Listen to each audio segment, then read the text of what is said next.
looking to go back to back. Can we get a double scoop of the goop? Finally some sunshine, Chris. It's good to be out in some nice weather, and nice weather means Don Hugo.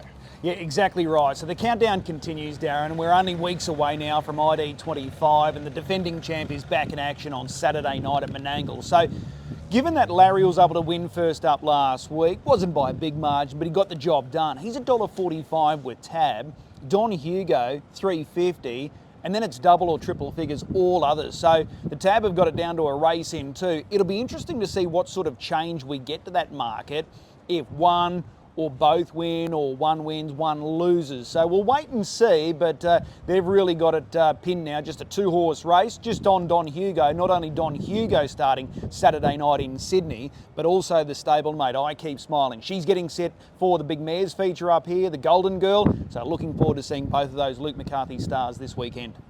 Another was a contender, still coming, Catch a Wave? Yeah, he's still coming at this stage, so there was possibility that he could have trialled today, Tuesday at Melton. They've just pushed it back an extra week, so he's going to trial next week, and so too the stablemate, the star trotter, Call Me the Breeze. So there was thought about trialling them both today. They just said an extra week won't hurt them, so they're going to trial next week. But, you know, we're getting down to crunch time now, so we'd expect a fairly forward performance in those trials next week. Yeah, most definitely. Speaking of trials, Captain's Knock went around at Goulburn. Yeah, he went around at Goulburn last Thursday. He was able to win that trial, as you would expect. He's a high-quality horse, multiple Group 1 winner. He's still in the mix for the ID series up here in Brisbane, but not a lock at this stage. We will chase up Brad Hewitt just to see where he sits with Captain's Knock. As we know, Brad's been up in Europe with the Elite Lot, with the Locomotive. So that would have been an interesting sort of piece of work there last week at the trials by Captain's Knock. So at this stage, he remains on track for ID25. Another in those ID nominations, Pin Seeker. Yeah, he's definitely coming. So, like Bet and Win, we heard the news that Bet and Win's coming to Australia probably a little earlier than expected. That's the reason why they want to start him at Menangle before coming up to Queensland. And it looks like Pinseeker's going to follow a similar path. So he was beaten last time out at Addington in that feature, but he'll have a run around at Menangle and then come to Albion Park. One horse that knows Albion Park really well. He's been off the scenes. Get an update on For Real Life? Yeah, well, it's coming down to crunch time now. Trent Dawson's got to make a decision. Are they going to push on for the series? I'm sort of just reading between the lines. I think it's unlikely that we'll see For Real Life start in the series. So, you know, they were doing a number of tests just to make sure that all was okay. But I think time may have beaten them. Hopefully I'm wrong, but a decision will be made very shortly. There's a name here, and it sounds like some unfortunate news. Susan is her name. Yeah, it is disappointing news. She's succumbed to another injury setback, so the ID series is certainly off the table for her. So they're hopeful with plenty of time that she'll make a full recovery, but just no ID25 series for Susan is her name. It's really gutting for her owner and breeder, Bruce Wyborn. He was so excited after that Group 1 victory in the MacArthur Mile, hoping to see Star back here in Brisbane. It won't happen.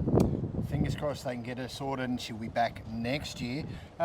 Speaking of the Emma Stewart stable, always hot, 3-year-old New South Wales Derby winner update. Yeah, I don't think we're going to see him during the carnival up here. As you said, he's one of only 3 horses that are confirmed for the Rising Sun. Bay of Biscay, always hot, Delhi Row.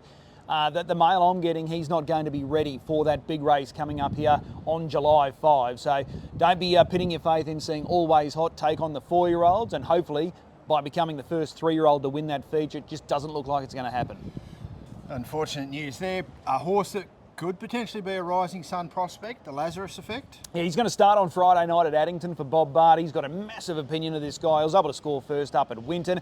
This will be a far stronger test for him this weekend, but Bob's all in, so if he comes out and dominates this field on Friday night, expect Queensland to be definitely on the radar. Whether he gets the invite or he just nominates him, they're keen to get here with the Lazarus Effect. Well, we know Bob will be here with Bet and Win as well, so looking forward to that. Speaking of trotters, changing gates again, RC Phoenix, Chris Venozio. Yeah, well, he's just doing everything right, coming along really well. So he was at the trials today at Melton. So at this stage, they're going to have one start with him and then get him up to Brisbane. He's been here before, as we know. He went to New Zealand, won that Cambridge feature. So at this point, everything's going along nicely. There's a fair bit happening with the trotters right now, but he's just doing all the right things. So if you're looking for a bet for the ID25 series, he might be it. Yeah, definitely.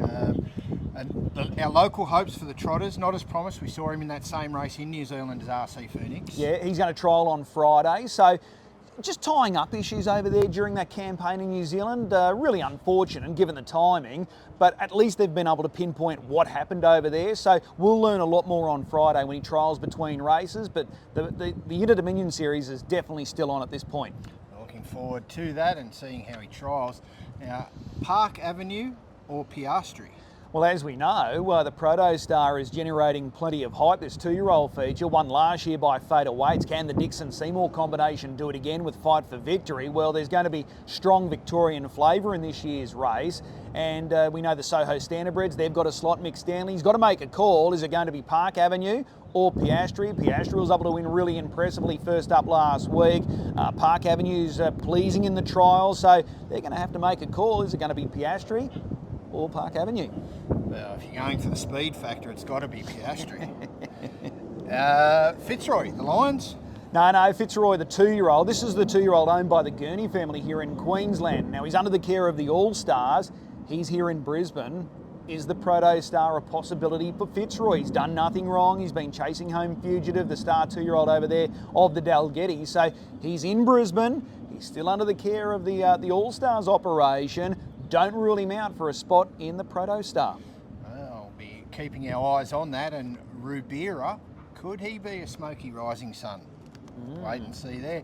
Fader Waits, expecting him this week. Yeah, can't wait to see him back in action because he's getting set for the derbies. There's so much on offer at the back end of the year for Fader Waits. So really looking forward to seeing him on Saturday night. Not going to be easy. It's a fairly strong lineup and the draw's not kind, but just great to see him back. They've got great depth at the moment, the Dixon stable. We've sort of almost forgotten about Fader Waits given everything they've been rolling out in recent weeks, but can't wait to see him on Saturday night. Yeah, absolutely. Got some massive firepower, and his stablemate, 3-year-old Path to Greatness, we'll see it Tuesday as well. Speaking of stable movements, there's a potential mover here, Corbin Newman. Yeah, Corbin Newman looks like he's going to go back to New Zealand. He came across, established himself with Mouse Brennan, but just a little homesick, so big move. So it'll be a loss for Queensland, but a gain for New Zealand, getting one of their great workers back. Well, could be a job as a stable driver for Mouse Brennan, and I tell you what, they've got some firepower in that team as well. No real end this week. I was looking forward to seeing Tried to Tell You start at Melton this weekend, but he's not amongst the nominations, so I'm not sure if there's been a change in plan or what, but they were keen to get him to the mainland just to try and boost that ranking for ID25, but he's not there, so we'll follow that one up. Tried to Tell You. We'll throw another one at you, Chris. I copped some feedback during the week. A couple of weeks ago, your end was a high-profile local horse potentially going to the States. Yep, no, and as far as that is concerned, just sort of dulled down a little bit, so I'm just waiting to see what they do. The horse remains in really good form, so it still could happen, but at this stage, one of the original people that were making, promises to buy the horse and send it to North America, just gone a little cold, so we'll just wait and watch this space at this point with that horse. Okay, watch this space and feedback noted. Yep. Goop looking to go back to back. Can we get a double scoop of the Goop?